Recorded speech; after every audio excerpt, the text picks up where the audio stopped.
Welcome to the Nerd Crusade, Red and Lady of Tables. A fun little short one. What are we doing today? We're going to talk our way through comics stories, to be clear. I brought Dr. Fate #1, all the way back when the title on the page was Dr. Fate, rather than writing out the whole word doctor.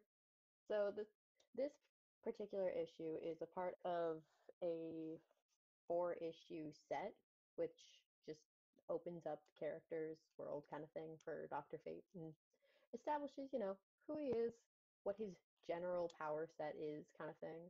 The answer is magic, by the way. J.M. DeMatteis and Roy Thomas wrote it. Got Dennis O'Neil editing, Anthony Tollin coloring, Augustin Mass as letterer, Dave Hunt inker, Gardner Fox is labeled other. Gardner Fox! Yes, let's go. And then Keith Giffen is it's, art cover. Covered by Keith Giffen, yes. Yeah. So it's J.M. DeMatteis. Sir, do I look like I know how to pronounce things? Do I look like I speak to other people about these things regularly enough to have the ways to say this outside of my own head? Not during these times, no. Sure freaking do not. What more about the book do we know? This issue is from July 1987. The price on the cover is $150 American, $210 Canadian. This book sets the stage for the whole Order Chaos conflict in a reasonably intriguing kind of way. I mean, it's a first issue, so its entire goal is to be confusing and give you just enough information that you're hooked for the next one, right? Right. So we open up with Dr. Fate ready to throw down with Typhon, a Lord of Chaos. He straight up calls the dude out, like, hey, come here. And Typhon kind of points out that, summoning a Lord of Chaos onto the mortal plane is a really weird thing to do, especially for a Lord of Order. Like, why are you doing that? What's the plan here? This is not Marvel. We do not have Lord, Order, and Chaos at the same time. What are you doing? We don't all play on the same, planes. Come on, man. This is not your sandbox. Why are you here? Exactly. But he kicks the shit out of a bunch of Typhon's kids and is like, turn up yourself, coward. So he does. And they get a fair way through a fight where Typhon gives us some exposition that, Fate's current host is old and weak and potentially killable, whereas previous ones had been basically immortal. And so, hey, maybe we can finally win this fight. You're going down, Fate. Except Fate gets yoinked right out of that conflict by the other Lords of Order. And he is not happy about it. I got a question. Go for it. Do we know who's currently wearing the Helmet of Nabu? It's revealed later in the issue, I promise. Got it. Okay. So Fate is initially, rightfully peeved that he's just been pulled out of active combat. And the Lords of Order are like, dude, chill. Please chill. Stop trying to punch things with magic. And he argues, that he literally descended onto Earth for this purpose, punching things with magic. That's the whole goal here. I would argue he gathered up his cape and his helmet, and he chose to. Yeah, he chose to enforce order onto Earth and fight back chaos. And so now the Lords of Chaos or Lords of Order asking him not to is apparently very strange as far as he's concerned. Right. Except they kind of tell him, hey, dumbass, stop listening with your human ears and start listening with your magic Nabu ears. Spirit Nabu ears. Yeah, exactly. So there's a bunch of exposition of, so here's how, reality works. Initially, we had the first stage, which was pure order. It was great. Everyone was having a great time. Top 10, ages to be a part of. It was fantastic. It actually uses the word yuga, but I'm not comfortable using that because I'm pretty sure it's some sort of cultural appropriation. So I'm calling them ages. The second age, I know. Look, man. A lot of comic book magic is sketchy in that regards. That's why I don't tend to read a lot of magic users. This is also why I don't read a lot of early Black Panther stuff. Ooh, yeah. Or a lot of early Luke Cage stuff. It all, it might not be directly problematic, but it's like problematic adjacent enough that I don't want to touch it. Yeah. I don't need it in my brain space. So, like, someone here was rocking a lot of stereotypes, and I'm not sure how I feel about it. Right. But anyway, back to the whole reason this issue is called Cycles. So, the Second Age was still mostly chill. Man is in harmony with the universe. Things are still fine. There's a little bit of chaos, like, creeping in, which is represented on page. This whole page is 4 bars. The first one all light yellow. The second one mostly light yellow with bits of this giant black cloud creeping across. The third yuga is where the chaos influence is finally noticeable. It's finally like having a real noticeable effect on everything. So there's the struggle between order and chaos can actually ensue. And then the fourth one is The just fourth what? the fourth age is entirely a black bar covered with text because, chaos wins the fight in this one. And the Lords of Order are like, look, dude, it's the way things are. Just we're entering the fourth age, let it happen. This is Because the fourth age. Do not stop us. again, they're forces for order, right? So you go, oh, well, why are they down with losing? The answer is actually because it's a cycle type thing. So Mm, after the chaos block comes presumably another block of order. mm. You just gotta deal with it. It'll pass. You know, it's like a bad stomach flu. It'll pass. Exactly. It also interestingly makes reference to the fact that this consumption by chaos was supposed to, like, its pinnacle was supposed to be the crisis. And remember, Mm. this is an 87 comic, so we all know what crisis they're talking about. On the infinite earths. Indeed, indeed. So that was supposed to be where everything descended into chaos and all lives were consumed, that kind of thing. So the universe could start a new type thing. Unfortunately, assholes with superpowers are around. So, Right. so reality is stuck slogging through a bit more time before that whole shebang can happen. Which is why the Lords of Order are telling Nabu to stand the hell down, to just let it happen. He he basically tells them to get fucked, which, you know, Good. fair enough. Good. Good. I'm shiny. My helmet is shiny. Stuff it. Funny you mentioned the helmet because they yeet it right off his head, which is right, which is No. when we get to see that it is Kent Nelson.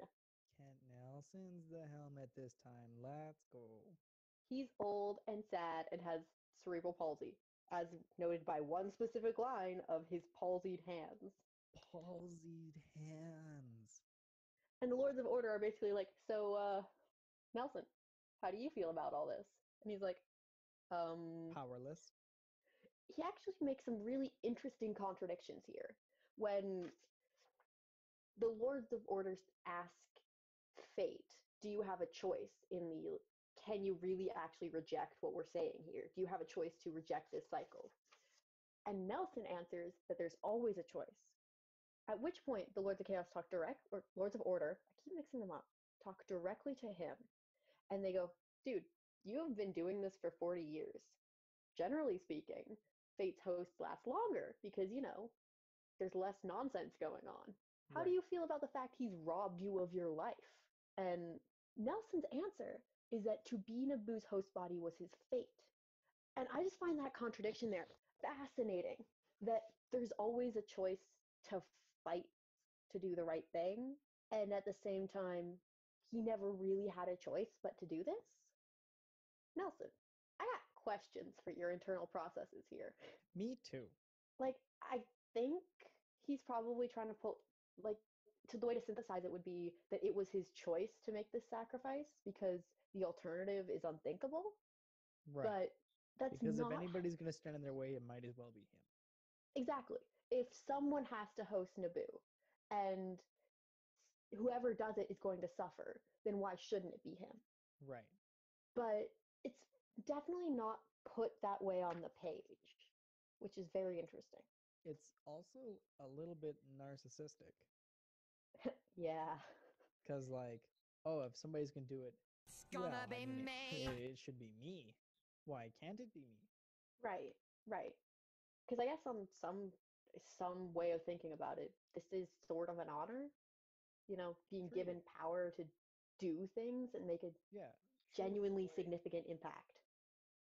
Yeah, it would be like just in like the true version of the word awesome amount of power. Yes. I mean, it's basically a full magical crazy level of possession, right? It's Right. wearing him like a cheap suit. And let's not forget plot armor. Plot armor. It's true. You're wearing that helmet. It is pretty much the ultimate plot armor. Truly.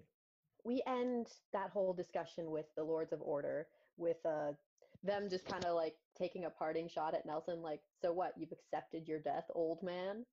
At which point we cut away to a young boy and an adult woman in a snowy park.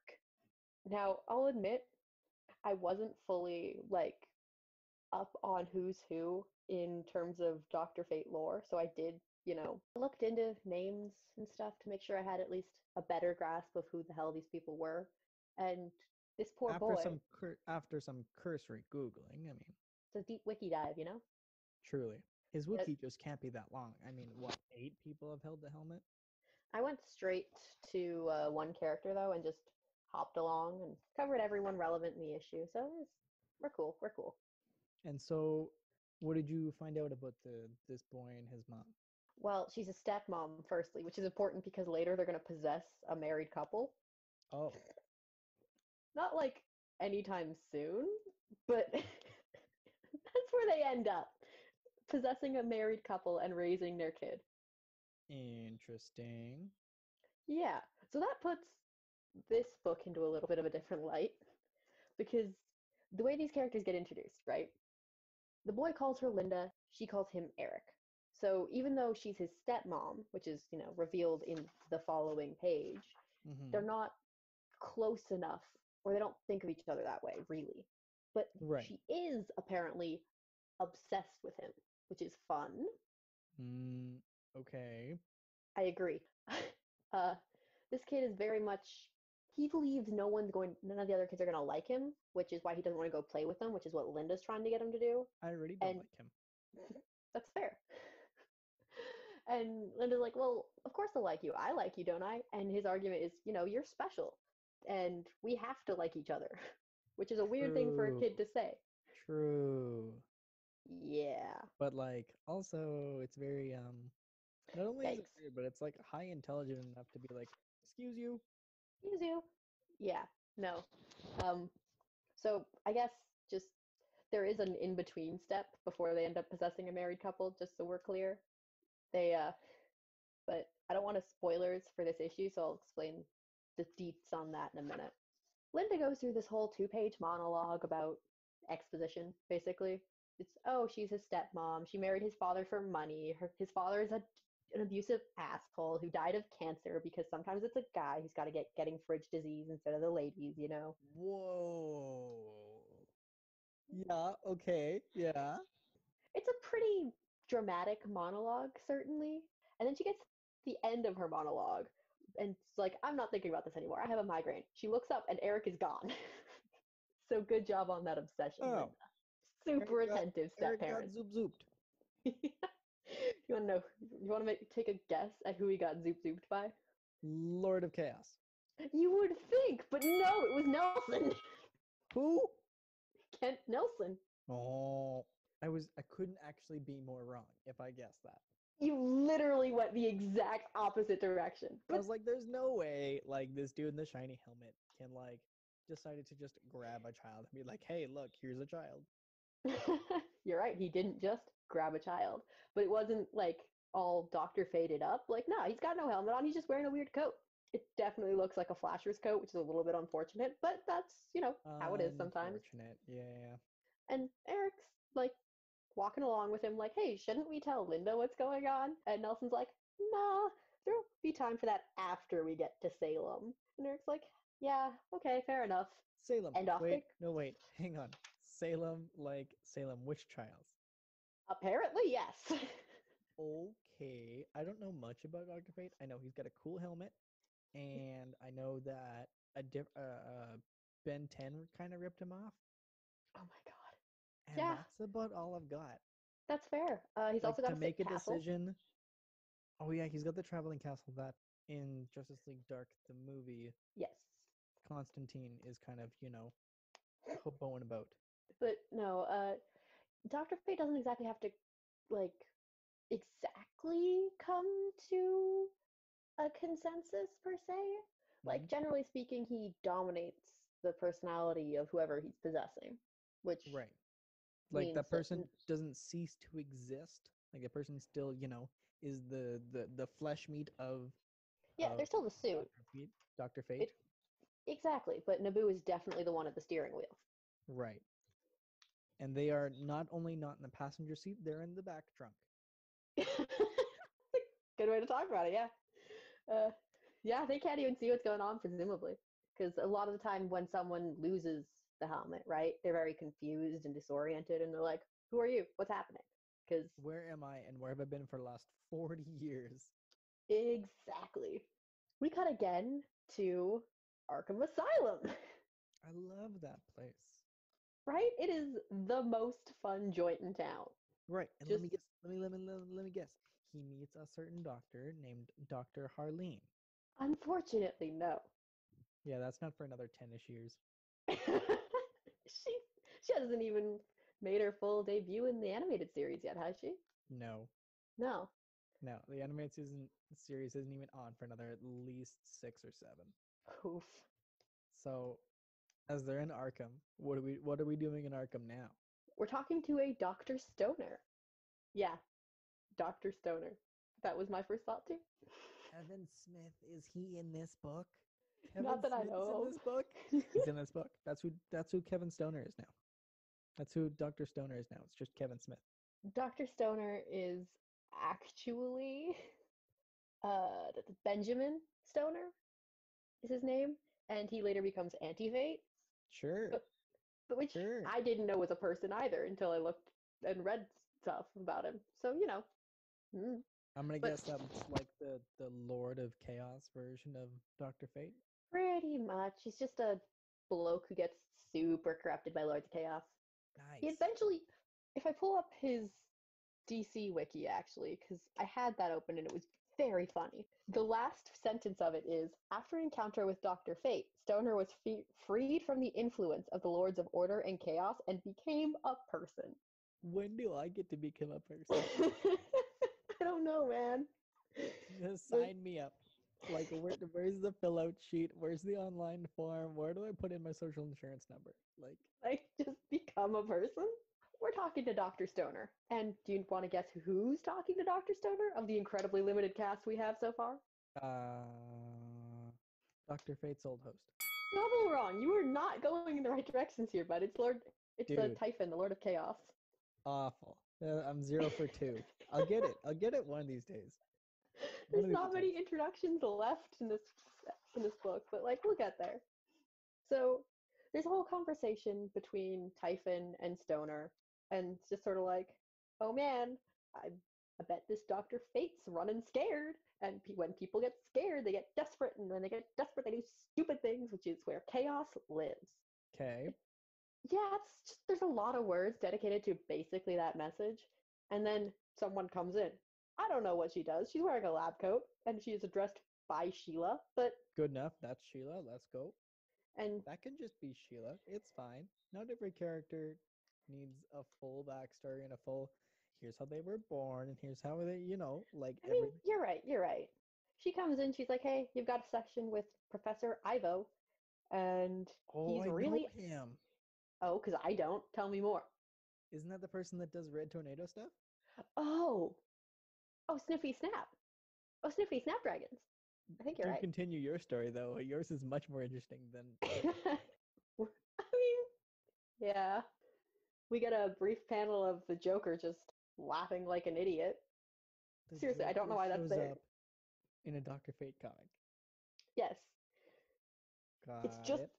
a picture of him from the side, like a profile. There's a speech bubble over top of it. Wouldn't want to upset him from, I think, Stoner.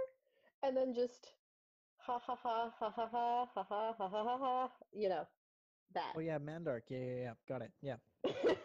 And then Stoner basically just walks by someone begging him, going, "Oh, I'm not crazy. Let me out." And he's like, "You're absolutely crazy, and that's why I love this place," and leaves. That's it. Then we cut away to, And we're here, and we did some sightseeing, and now we left. exactly. It's Arkham. It's Arkham because the Joker's there, and we can move on. Right. And then we cut away to Nabu's moving castle. That's my favorite Howl's Moving Castle sequel. Yeah, let's go. And we get to look at that, and there's a whole conversation between Nelson and Eric. Nelson's just like, "You're not scared, are you?" And Eric's like, "I mean, kinda. This is a very spooky situation." Nelson's like, "I swear, I'm not gonna hurt you, but like, you got a Let's destiny, believe everybody that says that sentence. right? That is the sketchiest thing you could say."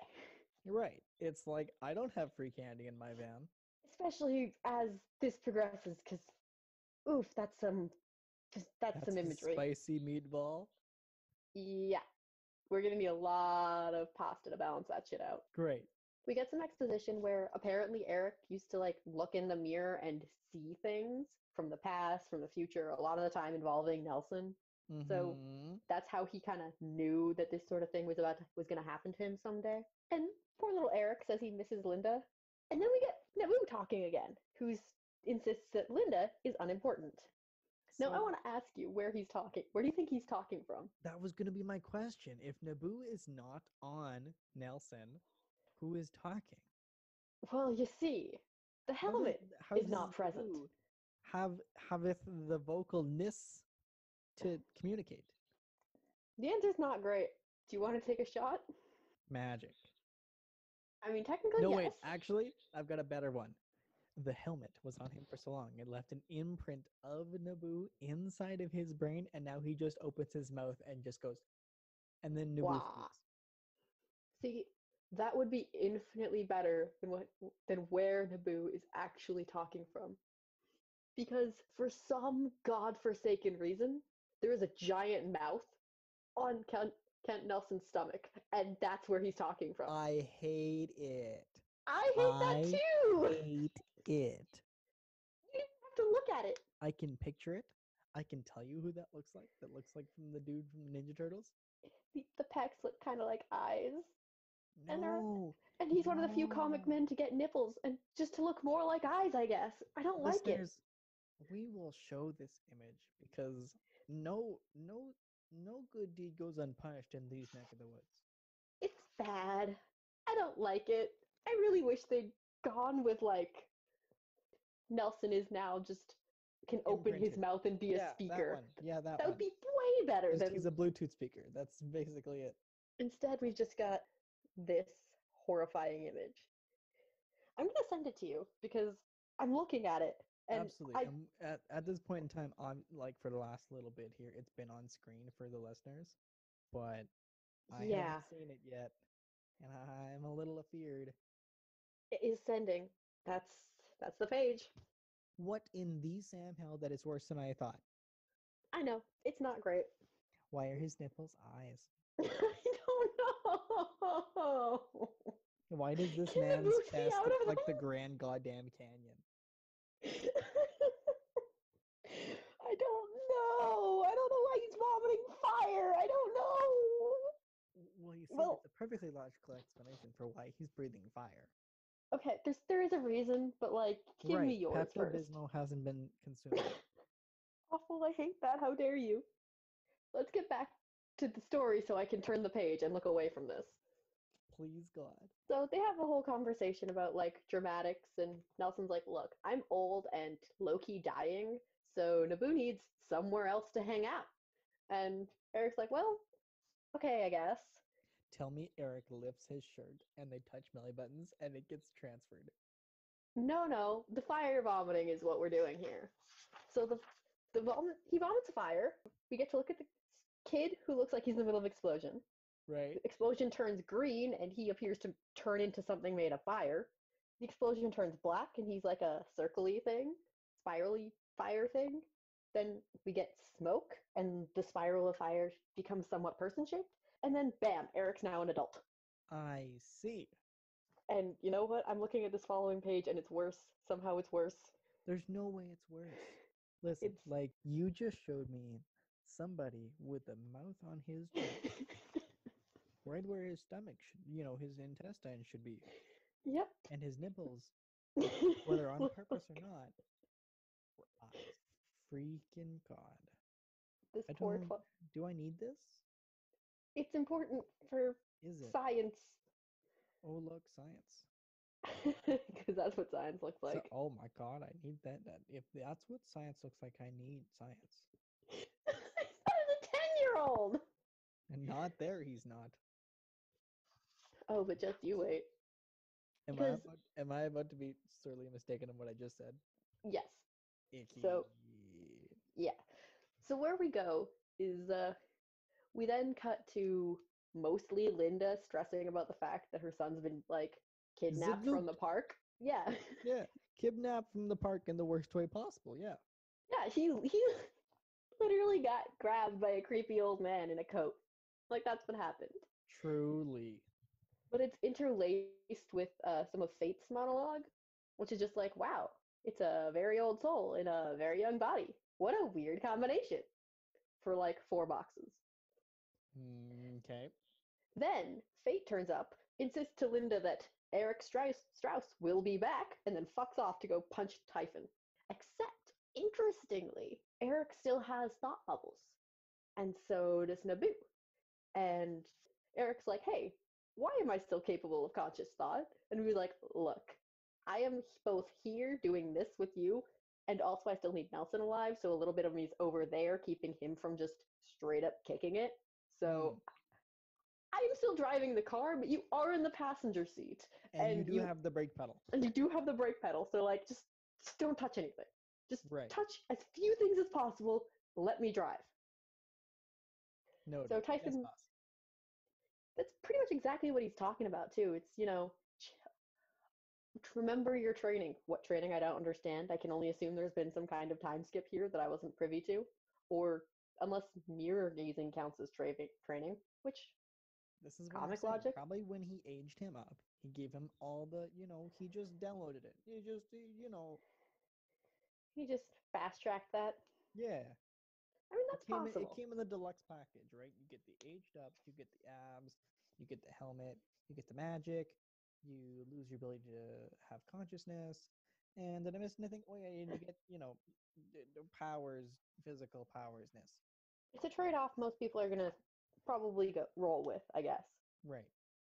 But anyway, they're here to just punch the hell out of a giant Lord of Chaos. You get a cool comparison where there's a panel with Fate's eyes as he's going, "It's over for you. I'm gonna drive you off of this plane." And then Typhon's mouth, where it's over, Fate. I'm going to crush your bones and feast on your corpse.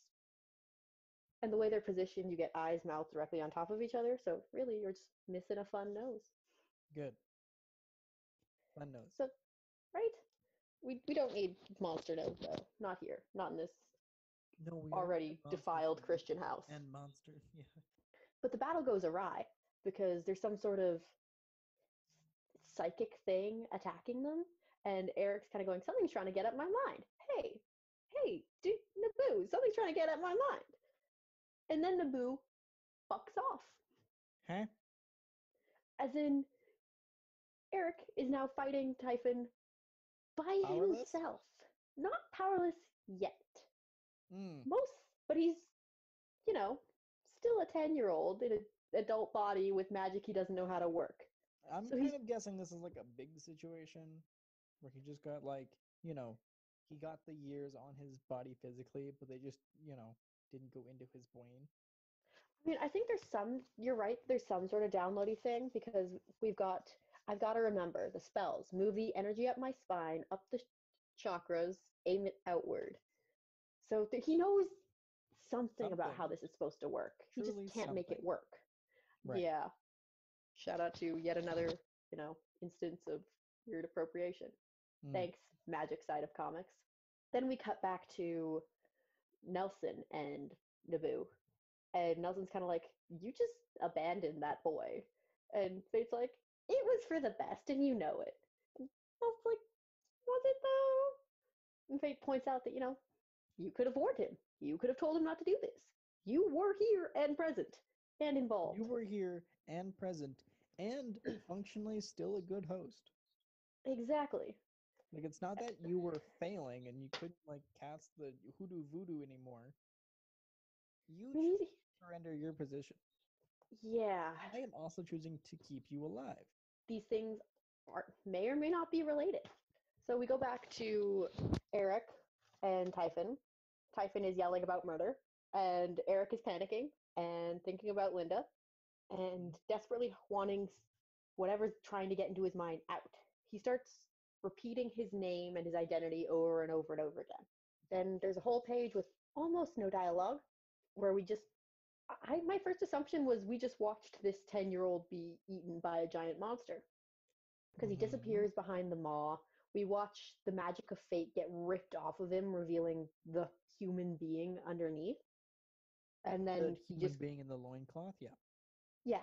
And then he crash lands into the park where he was earlier, maybe that day, maybe that week. I'm, again, not sure on the timeline here, but where he was earlier kidnapped from. We then Back cut to to a, Linda. Yeah, got it. not quite, because we cut to a cop searching the park, and he finds a naked man curled up and repeating the name Eric Strauss over and over and over again. And He is. then this grown ass man says, "I'm just a little boy. I'm only 10 years old. I want to go home." And the cop is like, These yeah. these two things do not line up. Yeah, pretty much. Except he's got a ready on hand explanation. Do you want to guess what it is? Some magic man in a trench coat took me away. There's a trench coat, but I'm afraid we're not quite on the right train again. Damn You it. see, Oh for three. Dr. Stoner is in the park with this cop looking for an alleged escapee. Oh no. Yeah. So he He's takes going off. back. I was wondering why Arkham was going to be in this comic again. Yep. It So wasn't he looking a takes bit off his good big there. ass trench coat, wraps this traumatized child in it, and carts him off to Arkham. I hate how this is how the trench coat is involved. I agree. I agree. So then we get Eric put in a room full of suspicious pink smoke, some magic shit, and Typhon poking his head out of the corner being the worst. Eric demands to go home. Uh, Dr. Stoner absolutely refuses, and we get some Not creepy just no, panels of you his face. can't go home. You are stuck here. You are nobody. Stay. Well, more like there's nothing to worry about, nothing to be afraid of. You're in good hands, Eric. The doctor will take care of you. Hmm. The last time I trusted somebody named the doctor, the show became bad. Yeah, yeah.